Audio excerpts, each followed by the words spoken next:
really sorry about that. Right, let's just go back to the brief.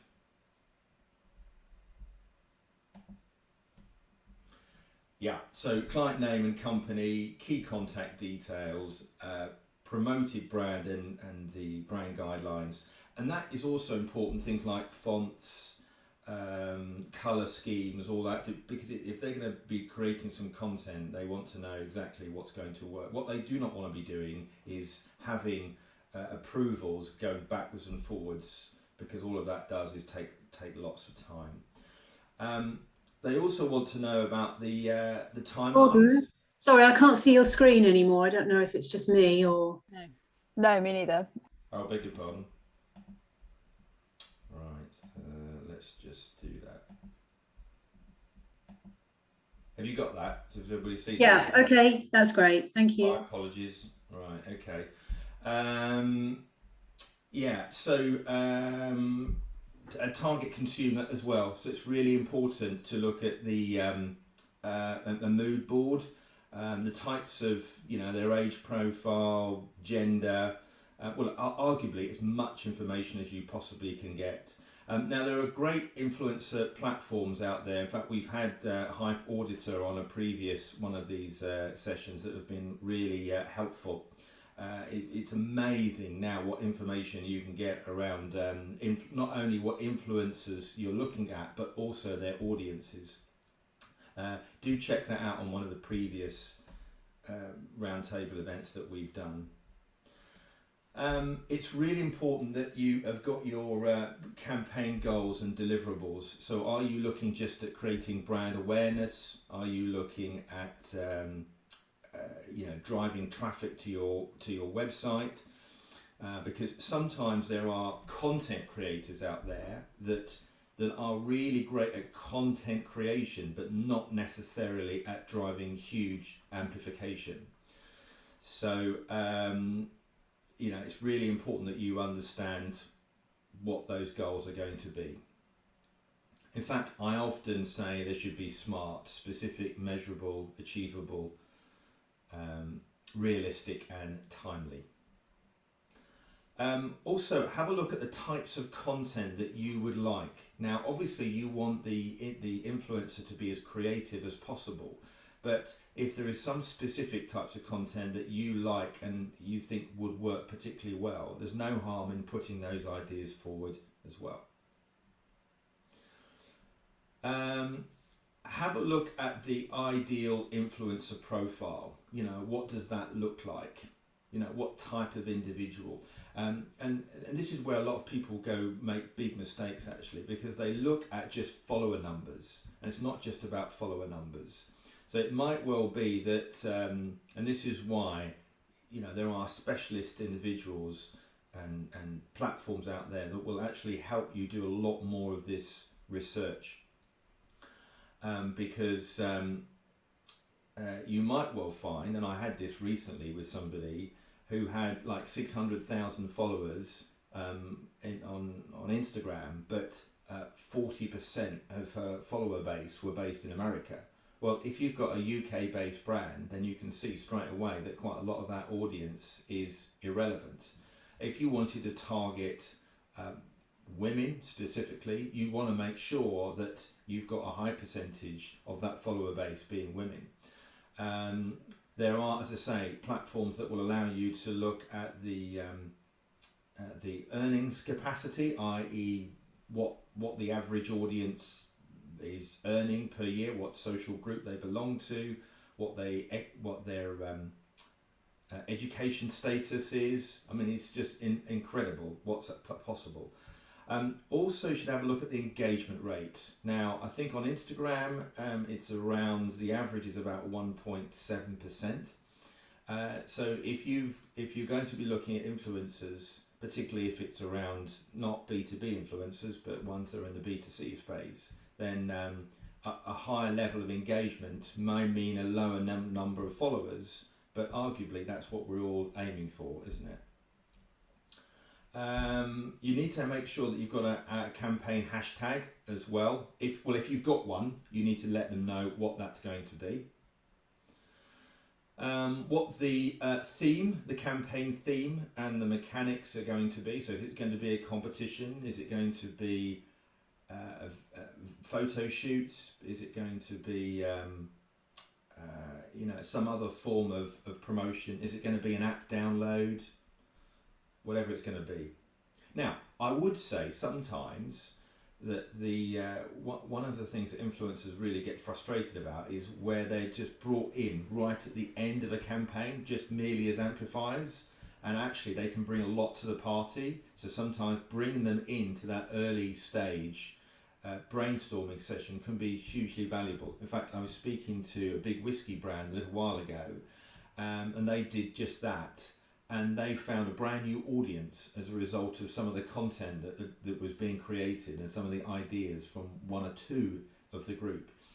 Also, when you're working with influencers, you are going to get some hit and misses. Even with all the right level of research, you're dealing with people here, it's not an exact science. You're going to get, so if you were working with 20 of them, and I'm sure Kerry will tell me this as well, you are going to get some that will go away off into the sunset and provide amazing results. Others will be mediocre and some might bomb. But the idea is that you learn, you optimize, you improve all of the time. It's also very important that you get the legal requirements on the postings as well. Because I've been involved with the Branded Content Marketing Association, we've created a set of industry guidelines, which is around 15 pages long. If you head over to the bcma.info website, you can download a free copy of it. Or if you want to drop me an email, gordon@gordonglenister.com, I will happily just send it to you as a PDF. So it's really helpful. Obviously, the campaign payment, where agreed, it's important that you understand what a budget is going to be. Sometimes, of course, lots of campaigns are gifting, but if they are gifting, then just need to make sure that that's very clear. What are the no-nos, i.e. unacceptable content? So there are great YouTubers out there, for example, who have amazing audiences. The last thing you want is for them to create a piece of video and for them to be blasphemous or do something that could be damaging to your brand in any shape or form, or that they have controversial views that are not aligned with you as an individual or as a brand. It really is about doing your due diligence here, by the way, because so often what you really don't want is what I call a marketplace influencer that's literally promoting something every 5 minutes. What you want is your content to land and it to work effectively, because you want to see that they've got an engaged audience. They've got organic reach as well. Does that make sense, everybody? Yeah. You need to be thinking about the measurement criteria that you're going to set as well. How are you going to measure the success of this campaign? How long, by the way, is this going to run for? You're going to run this for 6 weeks? You're going to run it for 3 months? Or are you going to be thinking about long-term ambassador programs? And that is often the ultimate aim. We all want, arguably, advocates that we can work with on a permanent basis. But so often that will start with an influencer campaign initially. Another thing to look at is the competitors for your brand. I think it's quite useful. So I work with a brand called Isle of Green, which is a sustainable clothing brand. And when we put the brief out to people, one of the things that they said to us, it was really helpful. Not only are you telling us about your brand and what you stand for and your values, but also the fact that People Tree is a competitor because it enabled them to really think about the types of content that they create. I mean, in essence, all this is about is you giving them as much ammunition as you possibly can to make sure this is a success. So there you go. That's a little bit about creating a brief.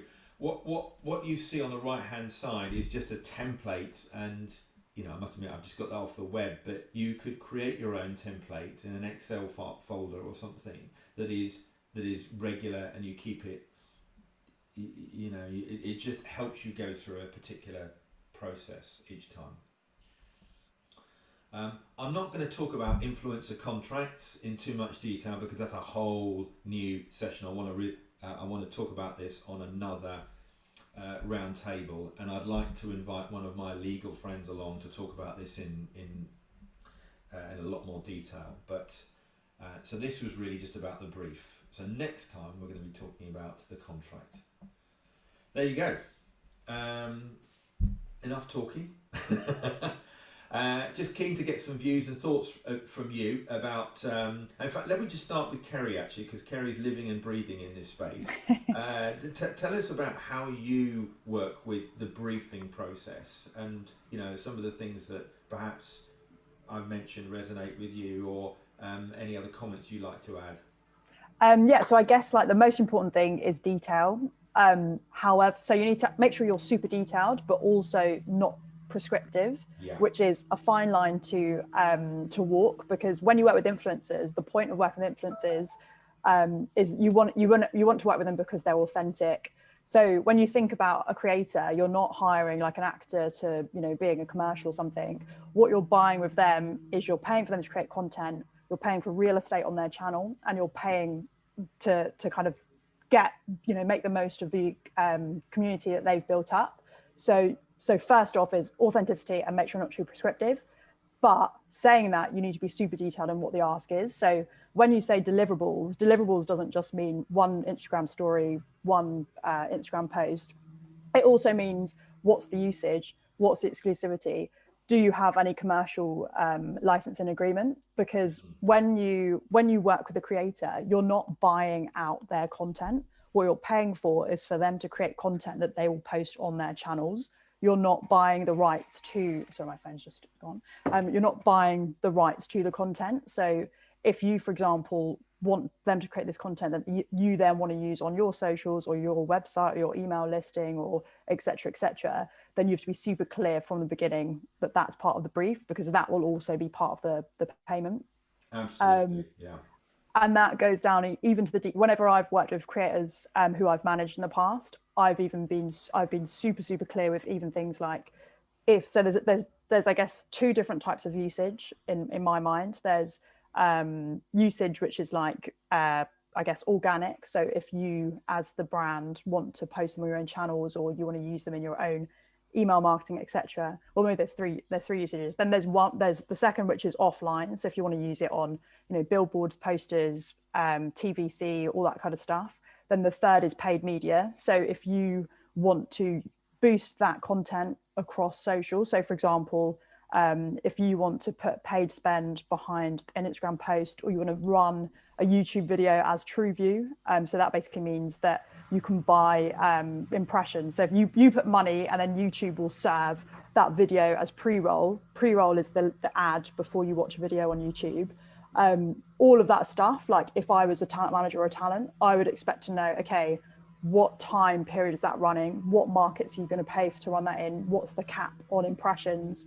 So what's the maximum impressions that that you want to kind of run it for? Impressions, for those of you who don't know, is basically the easiest way to describe an impression is eyeballs on content. So for example, on YouTube, it's like, I think it's like a few seconds or something of content, or maybe it's not even that. It's like, anyway, it's like seconds of content, just an eyeball has basically seen it, not necessarily that they've watched it.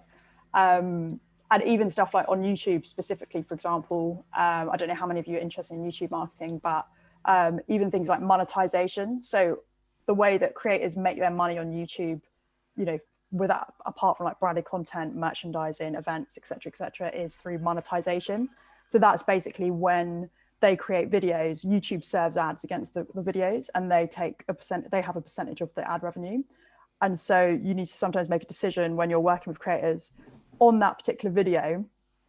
Am I going to agree? Do I want monetization to run potentially with competitive brands against my content, or do I not? That again incurs like an additional fee. I mean, I could talk about this forever, so I don't want to take up too much No, too no, much time. no, But yeah, it's great. It's great, and it's good to get some greater detail. And what Kerry says is super important, particularly. I think when you reaching an influencer, and sometimes there's an assumption that if they're going to post something, that you can use that on your own website or your own social media channels. And the argument is no, unless you have had that pre-agreed, because that is their IP. They have created that content. Now, a lot of them have been probably brainwashed into doing it for a while, and they've been undervaluing themselves and not realizing that, brands have gone and taken that content, put some social media spend behind, and it's gone huge. And then all of the creator has just got is buttons by comparison to what the brand will have developed. So it's really important to get that brief really. And I didn't go through a lot of detail there because I thought I think, as Kerry said, it can be huge, but actually, ironically, a lot of people don't do hardly anything. They don't send hardly any brief. And they said, would you just, I've seen it, would you like to promote our products? And it's like, what? This is like asking a salesperson to promote your brand. If you were to recruit somebody within your own business, you do due diligence, wouldn't you? You go check them out, you have them in for an interview, you do all that type of thing. And this is why this is so important. Getting this right from the outset can make a huge difference. Because if it works really well, and some of the stats at the moment are 11 times greater ROI than other forms of media. 11 times. That's phenomenal, isn't it? And I've seen, particularly in micro and nano influencers, engagement rates of 10-15% sometimes. The smaller the audience sometimes, but that can work very, very well if that audience is very, very niche. So yeah. Anyway, good point. Anybody else like to have some comments and thoughts? Alison, yeah. A couple of questions, Gordon. Firstly, so are you saying that then when you first approach an influencer, you should send the influencer brief, or is that a bit too much on the first encounter? I would say 110% you should. I think I guess it depends what kind of way you want to approach the negotiations and what your relationship is, but it's always best to include the brief first, because the amount of times I've worked with creators and you send just in the body of the email, hey, how are you? Do you want to work with this jewelry brand? It's one times Instagram story, blah, blah, blah, blah. And then you've agreed, you've got the client excited, especially if you're working with for an agency, etc. And you've agreed a fee, etc. And then when you give the brief and it's got all these additional things so for example, if you are in your brief asking for anything creatively that's different to what the creator would authentically put in their channel, because that's part of a wider campaign. So an example would be, I've worked with a jewelry brand before where they wanted to do a carousel post. So that's on Instagram, when you can slide through the photos, one of those posts. The first image was just a normal lifestyle shot. The second image, they wanted a black and white image of that shot with the jewelry picked out in gold. That obviously was part of a massive campaign, £100,000 worth of campaign, but it's not authentic for creators.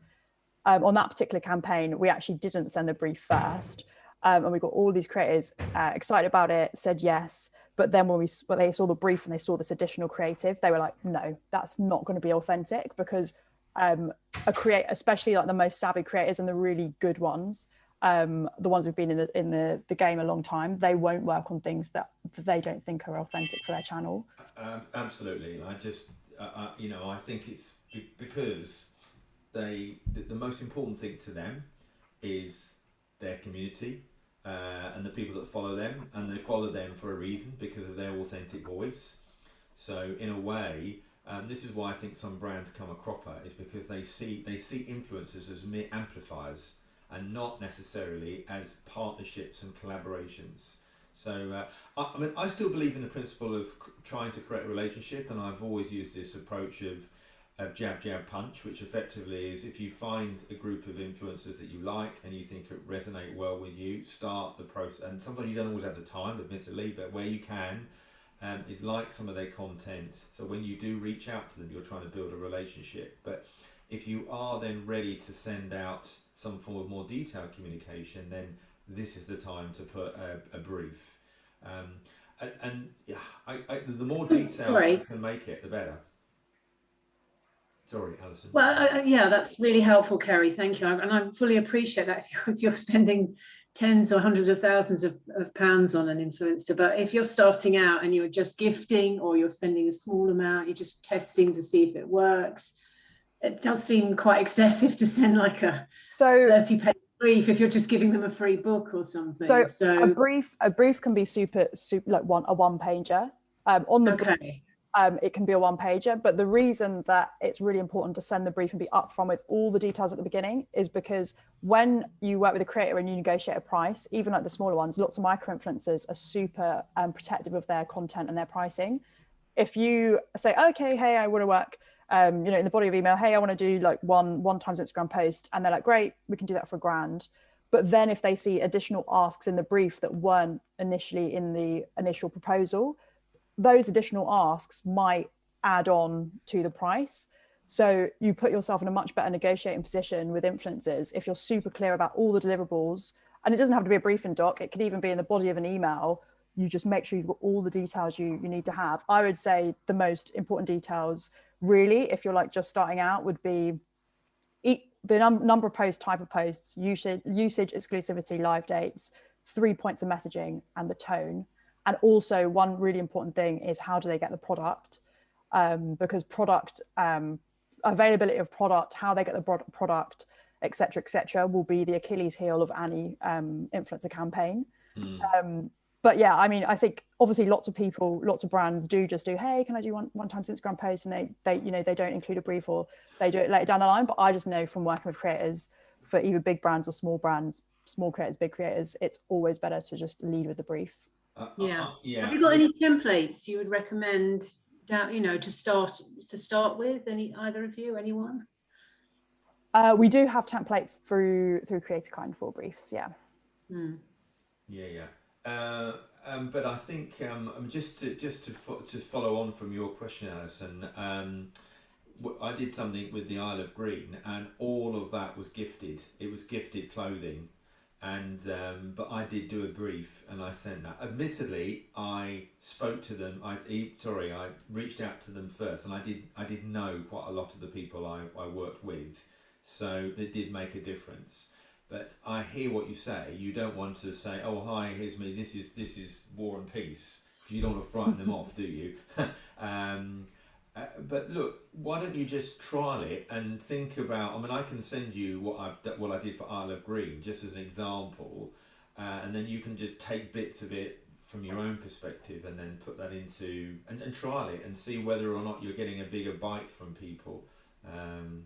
I did have one because we used to get approached by micro influencers rather than the other way around, and I did start off with this sort of long email with all these points in, but then it just seemed to be I felt a bit embarrassed about sending it because we were basically just giving them a book, and they'd approached us anyway, so it was the other way around. It's a good point though, isn't it? Different. Yeah. I guess just a note on gifting as well. I think in terms of the way that you would brief for gifting versus paid collaborations are a bit different. So for example, if you were gifting a product that was high value, so for example, if it's an expensive handbag or whatever, then you can be a bit more prescriptive about what the messaging is, etc. If you're gifting and there's no paid component, obviously you want to be super clear with what you're getting in return, but you wouldn't have as much control over the messaging and and I guess the outcome of the deliverables, because really with gifting, unless it's like high value, creators aren't necessarily always obliged to like create content if it's not, if it doesn't kind of work out for them. So just be aware of that. Just be a bit more flexible when you're gifting. Yeah, great, thank you. Anybody else like to add some comments, thoughts? Yes, Zoe. All right, I have a question. This may be the dumbest question ever. Where do you start looking for influencers if you don't know them in the first place? And you know, obviously you trawl through Instagram and you kind of like I know how to do it with hashtags or things like that. But really, seriously, it's kind of if you're looking for people that maybe for us, it's because we're looking for people outside of our regular remit. I'm finding it really hard. So what is there like a special place that we go to find influencers, or is there like you mentioned agencies, Kerry? You know, obviously there's a few of those. You know, yeah. How do you start that?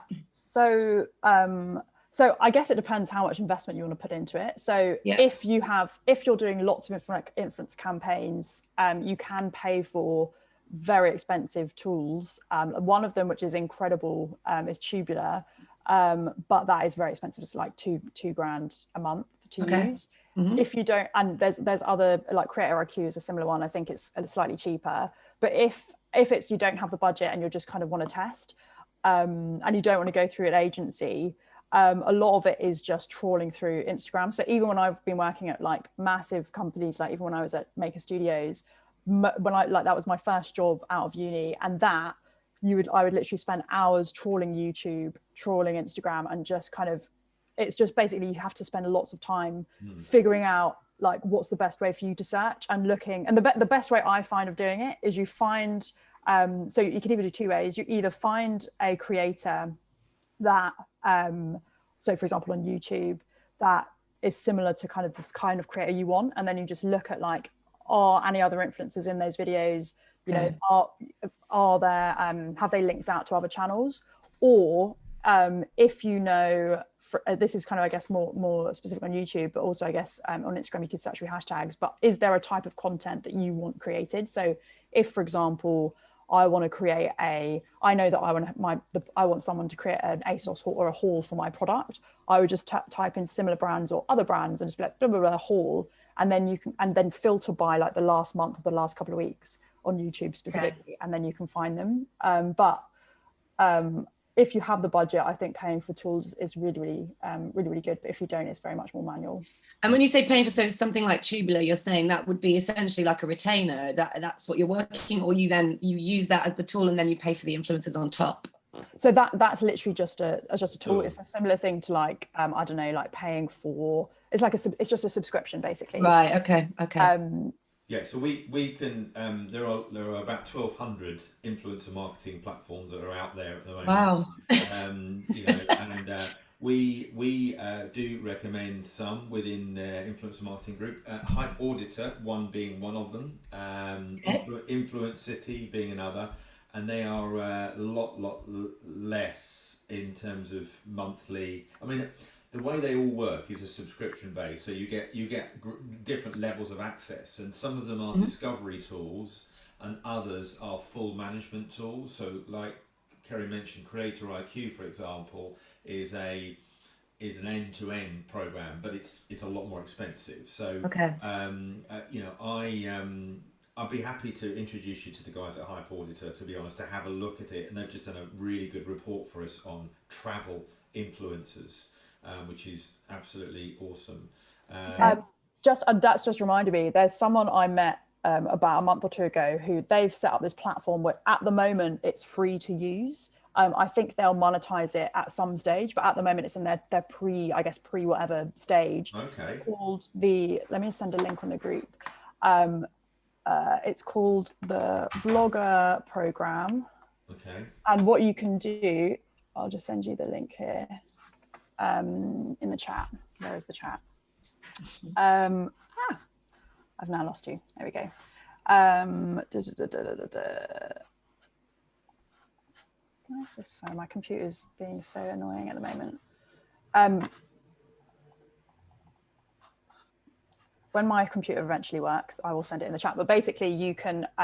They don't have loads of influencers, but they've got like a roster of influencers on there, and you can post campaigns for free on the platform. So it's just, I mean, it's good. It's quite good, like especially for a free tool. Like it's good if you're starting out and you just want to test bits and pieces.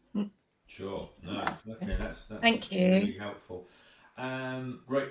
Any other questions, guys?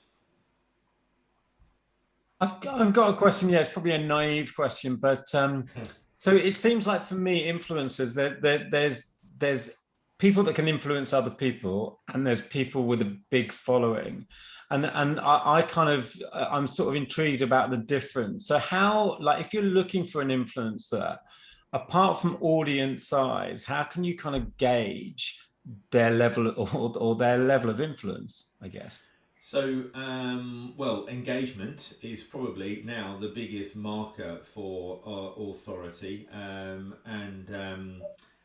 also what platforms they're on. Of course, it depends. You know, sometimes somebody can be quite big on one, but not on anything else. So it could be that they're on various different platforms. So. I actually create something called the Top 100 Most Influential People Index for various trade organisations, trade associations. And what we've been doing, Dan, is in order to compile those, is monitoring over a period of time people's online influence. And we've looked into LinkedIn, we've looked into Twitter, we've looked at Instagram, we've looked at Google, so if people have published articles and stuff like that, so it almost goes into this whole washing machine of influence. Yeah, I mean, there's all sorts of different ways that you can do this, to be honest, Dan, and lots of these platforms as well. Great, thanks. Anybody else like to share some thoughts? We've only got a few minutes left. George, were you going to say something? You're the master's student here. I'm sure you've got something to say. No, I was just going to add maybe to what you were saying. So I the qualitative portion of my thesis, I had the luxury of interviewing people like Gordon and other people in the industry with tons of experience, and actually one of the themes when I asked the question about identifying influencers is all these platforms are really good using AI and machine learning technologies. But the thing that a lot of them keep coming back to is just qualitative assessments, just going through, reading the comments, listening to the tone and the voice, or trying to read into the tone and the voice, how many comments, the quality of those comments, and just kind of taking, yeah, it's just kind of the old-fashioned way. But a lot of the people I've interviewed with a lot of experience are saying that you just gotta kind of put in the time and qualitatively assess. Yeah, because you're absolutely right. You can have somebody that's got a huge amount of followers, but very, very poor engagement, which basically means that they're not reacting. You know, the best influencers are purposeful, but also they are consistent in their content. They don't just publish stuff every now and again. They do so on a regular basis. They have high quality content.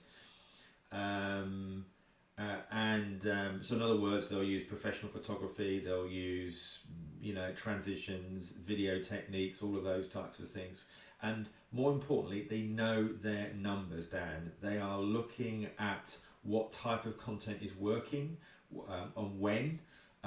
So it's time of day, it's looking at the sentiment behind those comments. I mean, I just put something out on LinkedIn recently about me and a bench and a seat, and you think, well, this is just but it had a real purposeful story about it, because my sister has donated this amazing bench to her local village. It cost them £900, and it's called the Family Bench, and they've lived in the village for 20 years, and they wanted to give something back to their village. So I thought, what a lovely thing to do. So every time they pass the village green, they see this beautiful bench and they see people sitting on it. So I wrote about it, and I've had a huge level of engagement. And that's because it's a personal story that resonates, and that's what people want, I think, more and more. But you've got to try and test it. I mean, even the best influencers have had stuff that's bombed. And again, I'm sure Kerry knows examples of that. And you think, well, why did that go? Why did that happen? And, you know. Christopher, you want to say something? Oops, unmuted. Yeah, I was wondering if in the brief you should go into the level of detail of things like putting down keywords that you'd like people to mention. Yeah. And also maybe, you know, I could imagine that because you're allowing an influencer to use their own tone of voice, then there might be occasions where they say something that's kind of off-brand. Yeah. So do you need to give them And even controversial or detrimental to your brand if it doesn't? I mean, do you have to have in there some guidelines or some warranties, if you like, about what you would do if they step out of line? Well, that is something that you would have in a contract, because a contract is very, very specific. So if things have happened that are against, the great thing about a contract is very specific about what should and shouldn't happen. And most paid collaborations, certainly with agencies, will have a requirement to have an influencer contract. Okay. But there are still loads of collaborations out there that go wrong because there's not enough detail. One person's perception of what was going to work has not been what the other person's thoughts are. So this is why these things don't align well. Yeah, you're right. I think when I did the Isle of Green brief, I did actually include some example hashtags. But I think, as Kerry was saying, what you don't want to be is too prescriptive either. You want to try and, you know, sometimes they are content creators. They're good at what they are. They're digital experts. They are hashtag experts. In a way, what you don't want to be doing is telling them how to do their job either. So it is a bit of a balance line, really. But I would just add to that though, with just remember when you're working with lots of influencers, some influencers are going to be like super professional, you know, they may have had jobs before and it just turned out that a blog turned into this amazing Instagram account, etc. But when you're working with a lot of creators, a lot of them are quite young, and a lot of them may have kind of made it big when they were 18, and then like they're obviously continuing now, and they haven't really worked, you know, in like an office job or with marketing, or, you know, they've been their own boss for a long time. So I would just say, if there are things that you know is a do and don't, don't just bury it in a contract, be super upfront with them, because a lot of the time, you know, they just don't know, and they won't know. And then also a couple more things, just with your product name, make sure to let them know how to pronounce it properly, because if they say your product wrong in a video, like making them do a reshoot is quite difficult. And also, if your product, you know that, or it might be obvious to you that, oh, if I get them, like we've got helmets in the background, like what we're doing a shoot for actually, but you know, oh, you have to wear a helmet in a certain way, or you have to do this in a certain way, or I want to show my packaging in a certain way. If an influencer doesn't know how to use your product, you just need to make sure that they know how to use it. So that might just be like a quick call to demonstrate, or just in the brief. Yeah, that's interesting, because in publishing we talk about having a house style or a design style. So I guess what you're saying is that there's almost like a behavior style as well. You know, that you there are certain things that you're wanting to set limits on, or maybe put blinkers on or something. Well, there's brand guidelines. Yeah. But I think Kerry's mentioned something that, to be honest, I'd forgotten about, which is a really good point. Is brand pronunciation, because you know you think that's obvious, but if somebody's creating a video and they pronounced your brand wrong, then that can be quite expensive. So that's a really good point, actually. Thank you. Right, guys, it's past 10 o'clock. I want to say thank you very much. It's been enlightening, and thank you to everybody that's contributed, particularly Kerry with her huge amount of experience in the sector. Yeah, look forward to seeing you. Anybody who wants to come join us again next Wednesday, same time, then great. Thank you so much. Have a lovely day, everybody. Thanks, guys. Bye. Bye. Bye-bye. Thank you. Bye.